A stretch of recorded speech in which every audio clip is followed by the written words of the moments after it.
gostaria? Eu gostaria de fazer um exercício de não ter que mexer a boca. Eu gostaria de fazer um exercício de parar, sentar, meditar e a minha mente, ela se comunicasse com a tua, porque a gente tem afinidade de pensamento.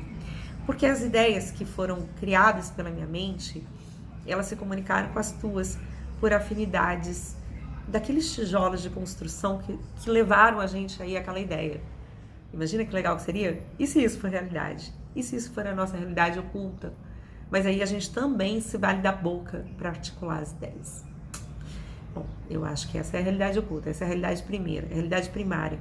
É onde a gente vai lá e mergulha de cabeça. E quando a gente faz esse mergulho, galera, a gente consegue trazer o que de melhor a gente tem. Nem sempre a gente está tão ligado nesse mundo primário para poder alterar as coisas. Mas eu vou dizer então para vocês de um cara muito legal que existiu e que deixou uma obra fantástica e que ele foi justamente falando sobre isso. As ideias dele, não só dele, né, porque ele foi lá e bebeu de outras fontes, mas ele pegou outras coisas que já existiam, que já estavam escritas, e aí ele foi trabalhando em cima dessas ideias e ele foi juntando e ele trouxe pra gente, junto com Jung. Eu tô falando de um cara chamado Joseph Campbell, e tem um livro dele muito famoso, que é O Herói das Mil Faces. Jung fez um estudo de arquétipos e o Joseph Campbell fez um estudo da mitologia. E aí você vai falar, aonde que essas duas coisas se encontram? Tá bom, vamos lá, senta que lá vem a história. Então é assim, ó. O Joseph Campbell, ele fala o seguinte, ele estudou a mitologia, né? Então ele foi assim em vários lugares do mundo diferentes, em vários países, em várias culturas, independente do tempo que essas histórias começaram a se firmar na cultura, no imaginário popular, independente da cultura, do lugar geográfico que você possa imaginar, o que tinha de comum, o que tinha de interessante é que todas essas histórias que foram contadas e passadas de geração para geração, elas traziam consigo uma mesma essência. Elas eram diferentes na forma, mas elas eram iguais na essência. Então é aí que você vai encontrar os arquétipos. É aí que você vai encontrar uma simbologia. E você fala, mas qual a importância disso tudo? Puxa, mas a gente está no mundo moderno, né?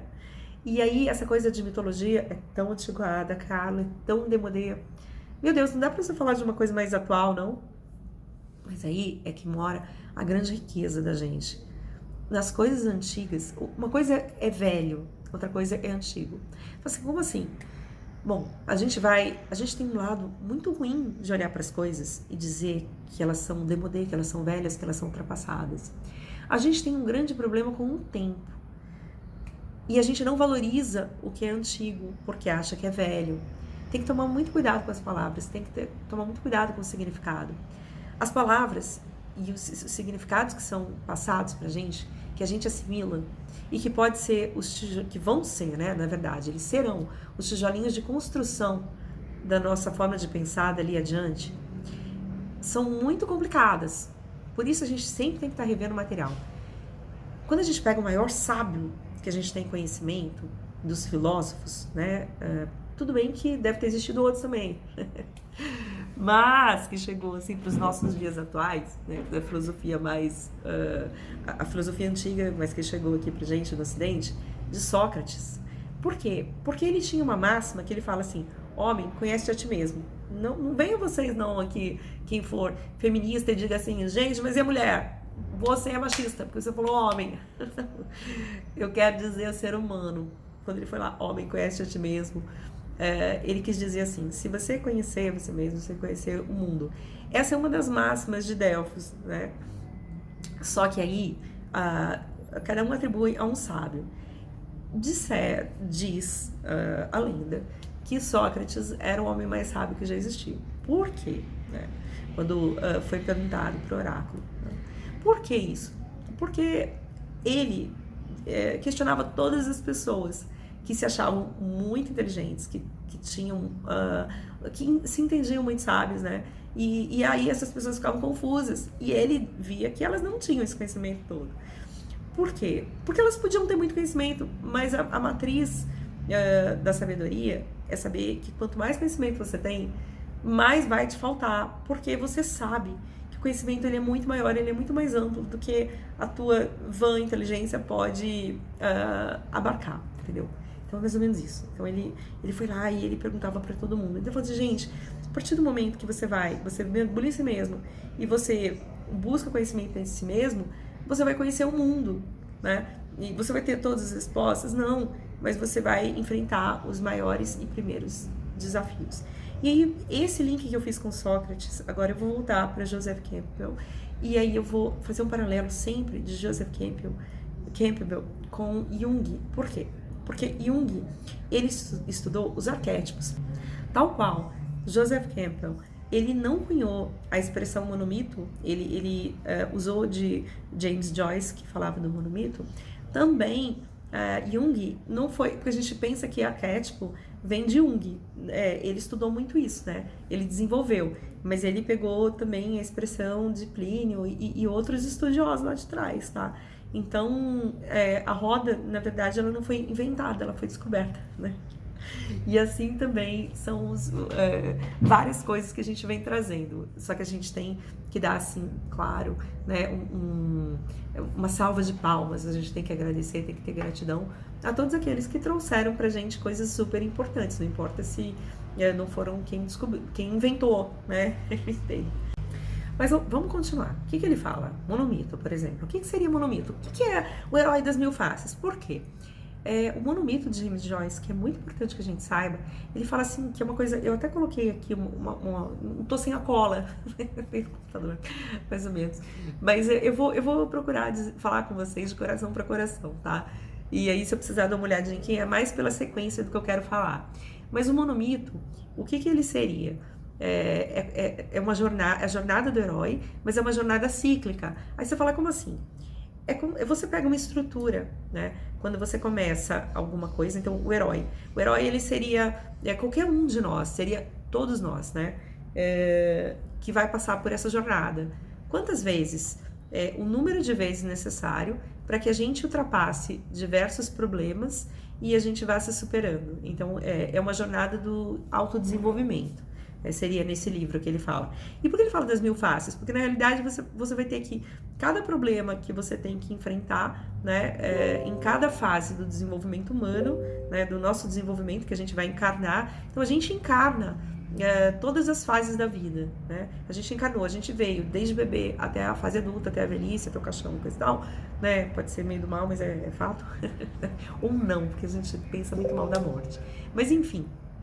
Por exemplo, as civilizações antigas, elas se utilizavam dos rituais, os rituais de passagem.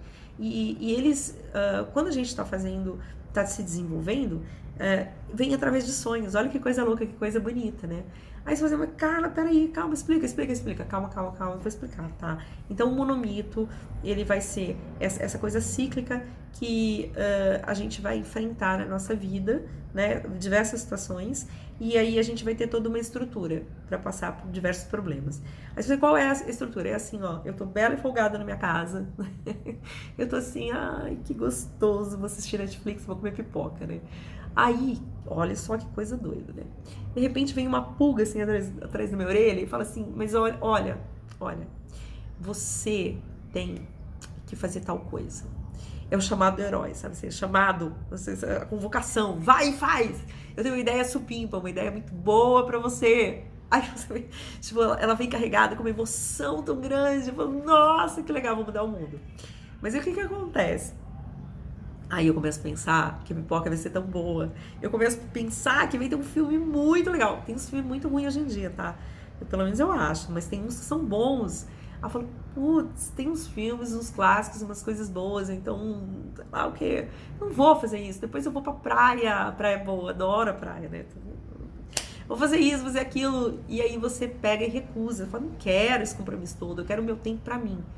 Mas aí vai passando tempo, você vai ficando um tédio desgraçado. Sabe aquele tédio? Aquele tédio horrível? É horroroso com horrível. Você mistura as duas coisas e dá o tédio. Aí você fala, nossa, mas... Ou então você pega e começa a comer muita pipoca. Muita pipoca, ver filme atrás de filme. Chega uma hora que você fala, minha vida não tem sentido. Não tem sentido. Ou então você pega... Gente, não importa o que você faça.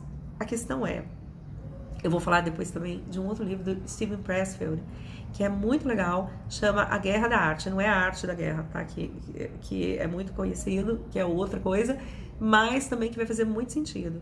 Que é a Guerra da Arte, que ele vai falar coisas magníficas e vai casar com esse livro aqui. Mas a gente vai fazer, assim, um popurrí de livros, eu não vou poder falar de todos, ou de uma forma tão legal, mas eu vou trazer para vocês, porque isso é muito rico, enriquece muito, né? E aí vamos voltar para o monomito e para a jornada mítica do herói.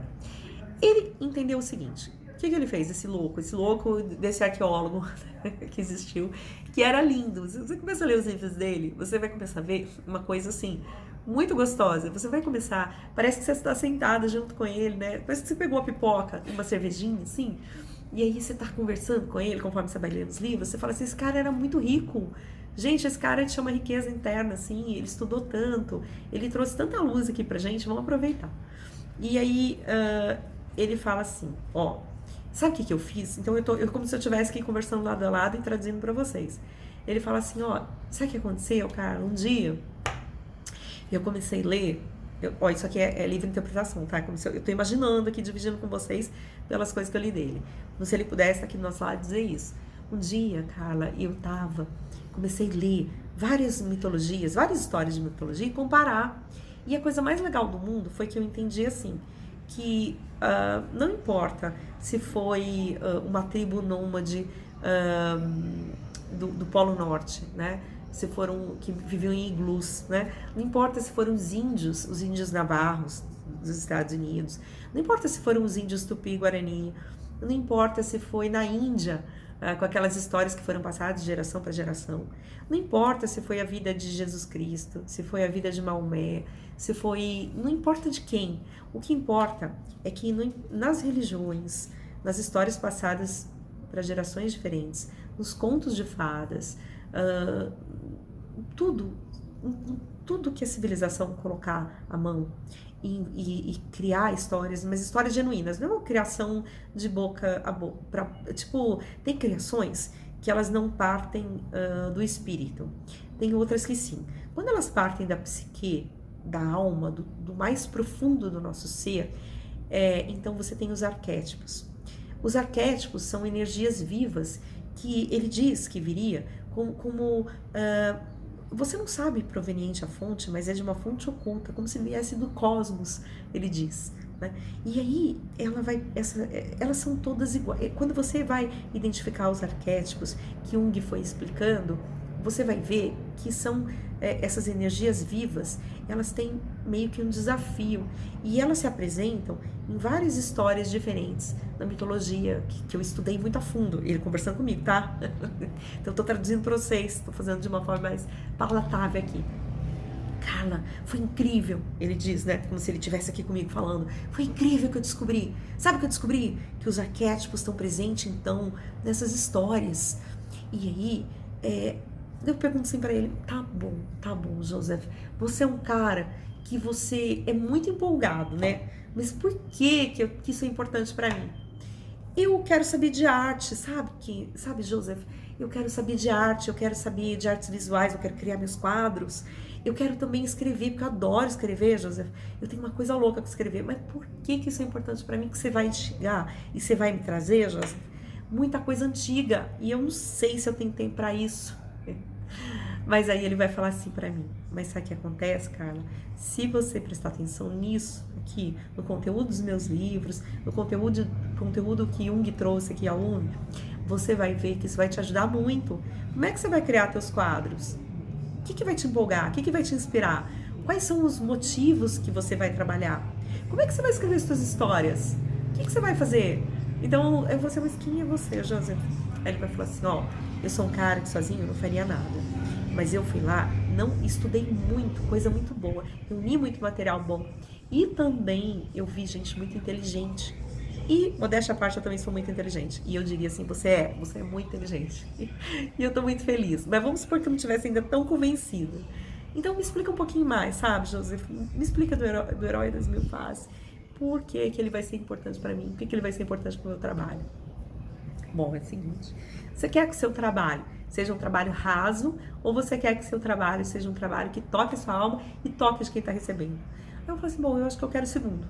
ou não. Mas por que eu quereria o segundo? Ele vai falar assim, sabe por quê? Porque a partir do segundo, quando você consegue pegar temas que você vai tocar a humanidade, o teu trabalho, ele vai ser muito maior do que um trabalho que poderia tocar só a tua rua, o teu bairro, a tua cidade, o teu país. Ele pode ser um trabalho universal. Se você resolver questões da humanidade, mas eu vou ter esse poder de resolver? Não, eu vou tocar de leve. Mas se eu tocar nesses problemas da humanidade e resolver, ainda que seja uma pequenininha parte, se eu resolver para mim alguma coisa, eu vou resolver para o outro. Se eu resolver para o outro, eu vou estar resolvendo de forma pessoal para muita gente, né? Então, aí vai ser cada arquétipo que eu vou tocar, que está presente nos mitos, que está presente na mitologia e os símbolos que contém. Então, aí fala assim, tá bom, Carla, mas e o monomito? José, é o seguinte, eles estão perguntando para mim do monomito, eles estão encanados com o monomito. O que eu faço com essa história de monomito? Como é que é? Bom, então tá. O herói, ele vai fazer o quê, necessariamente? Então, imagina que Deus foi lá e ele criou, ele foi criar, o criador, assim, eu não sei como é que ele fez, é difícil entender, né? Mas, mesmo que eu não entenda muito, vamos pensar que ele pegou os arquétipos, ele pegou assim, vamos colocar o ser humano para resolver diversas coisas na vida dele. Se a gente para e pensa no monomito e no arquétipo, então vamos voltar um pouquinho lá atrás. Então veio Deus e falou assim, o ser humano vai ter que aprender muitas coisas. Cada arquétipo vai significar alguma passagem, algum aprendizado, que a pessoa vai incorporar aquele aprendizado. E aí vai ter valido a pena ela ter vivido. Porque a fantasia, ela não é só para crianças. O conto de fadas é muito importante.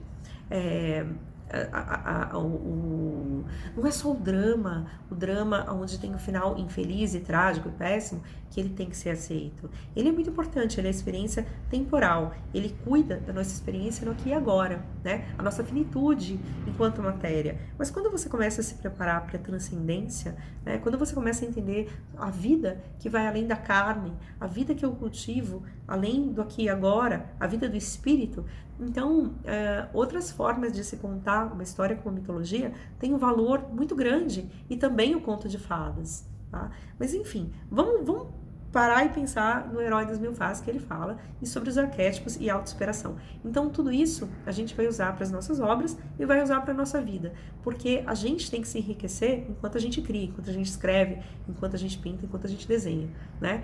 E então, se a gente não fizer isso, a gente não traz valor para os outros. A gente tem que aprender a dominar a técnica, sim, aprender a criar personagens, cenários, aprender a traduzir o que a gente está vendo, né? Então a nossa arte pode ser muito rica nisso, quando a gente escreve alguma coisa, mas, todavia, contudo, a gente tem que trabalhar em nós, muitas questões, para que a gente possa contribuir com o todo, tá bom? Depois eu vou falar um pouquinho mais para vocês sobre isso, mas eu acho que isso era o básico que eu queria falar hoje. Um super beijo, fique com Deus, e a gente se fala, a gente se vê no próximo vídeo.